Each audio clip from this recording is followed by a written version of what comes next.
Why the Golden State Warriors have the NBA scared? As you all know, the Golden State Warriors are about to face off against the Sacramento Kings in the first round of the playoffs. So in today's video, we're going to be going through 5 underrated reasons that you may not know of that why the Golden State Warriors can win another NBA championship. So make sure to like this video, and 92% of you are still not subscribed to the channel, so it'd mean the world if you could subscribe to the channel, hit that red button down below. The first is that Andrew Wiggins is officially back. Now, as you all know, it was rumored whether Andrew Wiggins was going to be playing in the playoffs, but it has been official by Golden State Warriors that he is cleared to play for game 1. And I think having someone like Andrew Wiggins back in the lineup is honestly going to be huge for this team. If we look at his stats so far this season or during the regular season, even though he did play only 37 games, he was able to average 17 points, 5 rebounds, and 2.3 assists. And I think that is fantastic because also look at his numbers on the 3-point line. He was hitting 2.4 3-points per game and averaging a 3-point percentage of 39%. Yes, guys, this is Andrew Wiggins,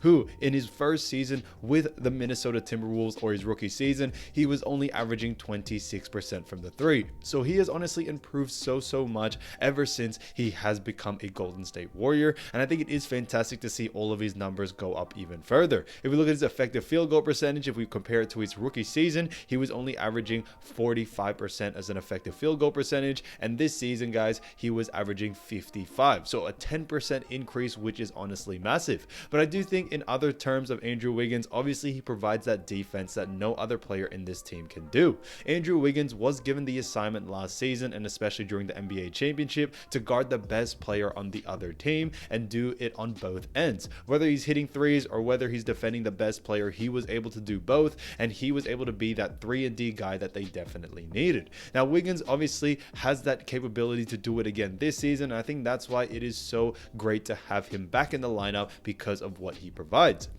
Not only on that, but if we look at the stat sheets, we also see that Andrew Wiggins was ranking very well compared to other Golden State Warriors players. He was actually ranked 4th in scoring. When it came to assists, he was a little bit further down at actually the 9th spot. But if we also look at rebounds, he was the 4th highest rebounder for this team. And I do think he probably would have been the 3rd highest rebounder if he played just a couple more games. But the fact that he only did play 37 really does show that even the effectiveness he had in those 37 games shows that he is such a crucial asset to this team. So I do think it is fantastic to have someone like Wiggins back, but when it comes to what he can provide, not only just on the stat sheet, but the intangibles is something that really does help out. Also, having Wiggins back is a huge thing because it moves Donte DiVincenzo back into the second unit, and it even makes the second unit much more stronger. You have Jordan Poole, you got Gary Payton II, Donte DiVincenzo, you got all these players in the second unit that could pretty much be a starter in any other NBA team. So I think having him back also doesn't just affect him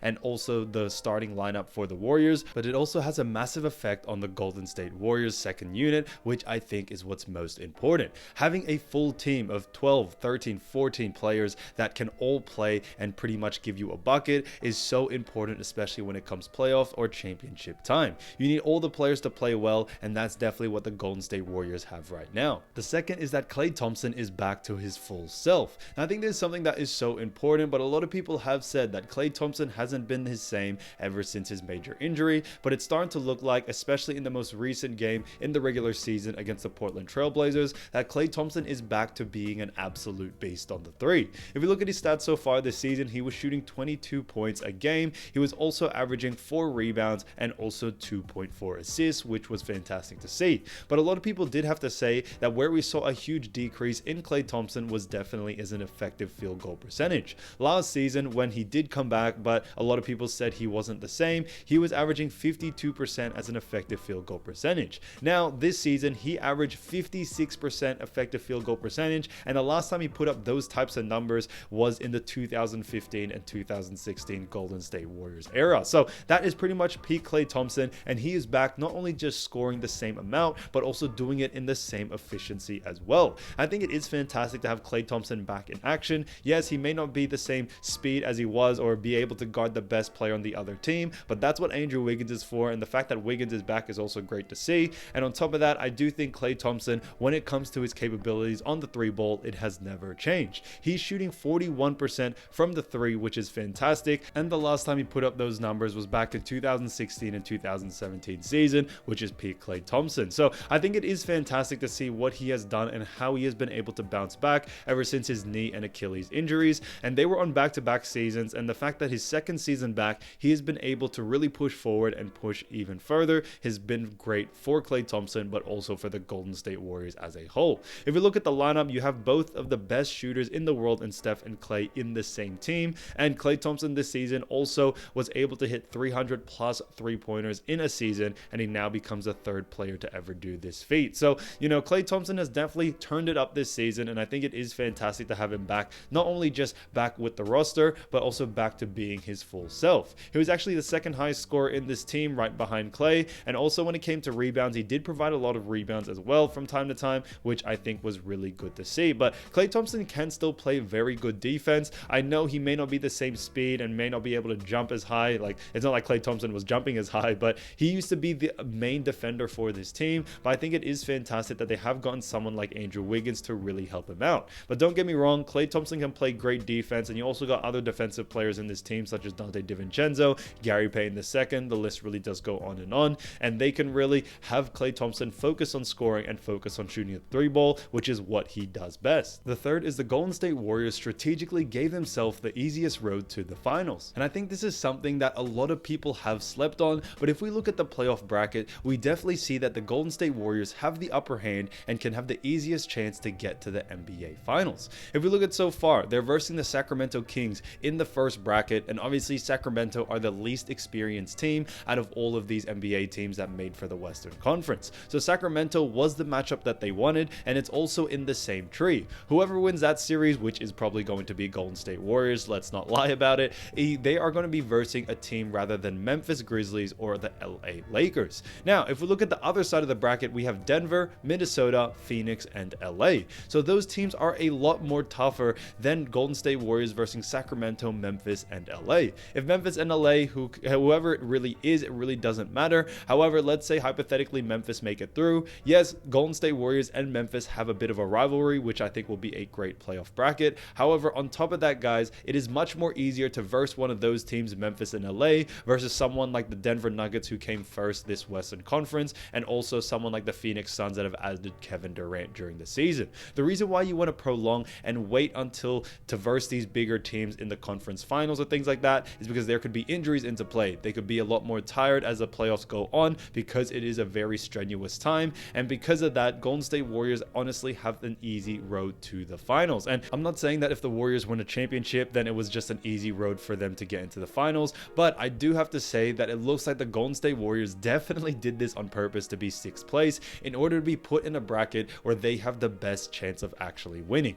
So if they go up against Phoenix and Denver in the conference finals, that is definitely going to be a test, but at that point they may see injuries, they may see being tired. There are a lot of factors that they can take into account, and it's a lot easier for Golden State Warriors to verse a team like Sacramento in the first round, and then maybe Memphis or LA in the second round as well. I definitely think they can beat Memphis easily and LA Lakers, even though Memphis ranks second this season. They aren't really a great playoff experienced team, and it definitely does show, when they verse the Golden State Warriors. So I think that's super important. So the Golden State Warriors are very smart for doing this. I absolutely love this idea, and I think a lot of people are going to be surprised on just how effective this is going to be for the Warriors to make it back into the NBA Finals. The third is the Warriors' second unit is stronger than last season. Now, this may get me into a lot of controversy, and let me know in the comments what you think about this, but I honestly do believe that this second unit for this Golden State Warriors team is actually better than last season's. We had players like Otto Porter Jr., JTA coming off the bench, which was fantastic, and Gary Payton II, but now that Gary Payton II is back, I honestly do think this second unit is honestly really, really good. If you look at the second unit, you have Jordan Poole, who's a massive and insane scorer, and he's been doing a fantastic job as well this season, really putting up points where he's been averaging 20 points, also 2.7 rebounds and 4.5 assists.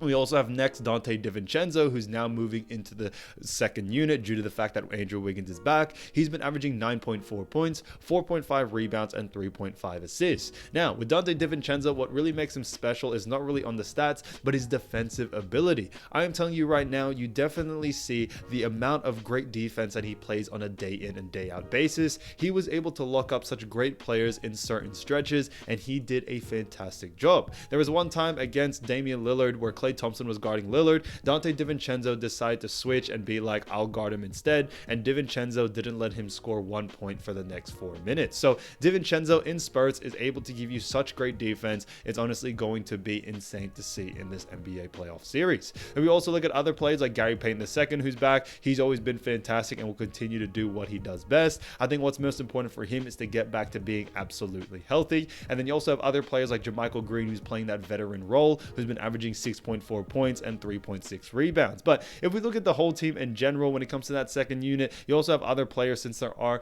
18 people in this roster. Ty Jerome, Moses Moody, Jonathan Kuminga as well. You know, the list really does go on, and I could blabber on about the whole bench, but I'm telling you right now, this second unit is definitely more dangerous than last season's. The fifth is Steve Kerr's coaching ability. Now, I think this is the most underrated thing about the Warriors, but Steve Kerr has been such a fantastic coach for this Warriors team that he will continue on to help this team win another NBA championship. He has a playoff experience. He has the championship experience, not only as a coach, but as an NBA player as well. And he really does let his stars such as Steph Curry, Klay Thompson, and other players like Wiggins really do what they do best. And I think Steve Kerr has honestly been the perfect fit for this Warriors franchise, and is one of the reasons why he was able to build this dynasty along with Steph, Klay, and Draymond at the center. I think, you know, when it comes to what he is able to bring for this team, his capability to be able to switch rotations, switch lineups, and be able to provide the best lineup for this certain time, I think it will go a long way. Now, don't get me wrong, players definitely do matter, but I'm telling you, coaches matter just as much. I think having Steve Kerr at the backbone to really coach this team is going to be huge for this roster moving forward and winning another NBA championship.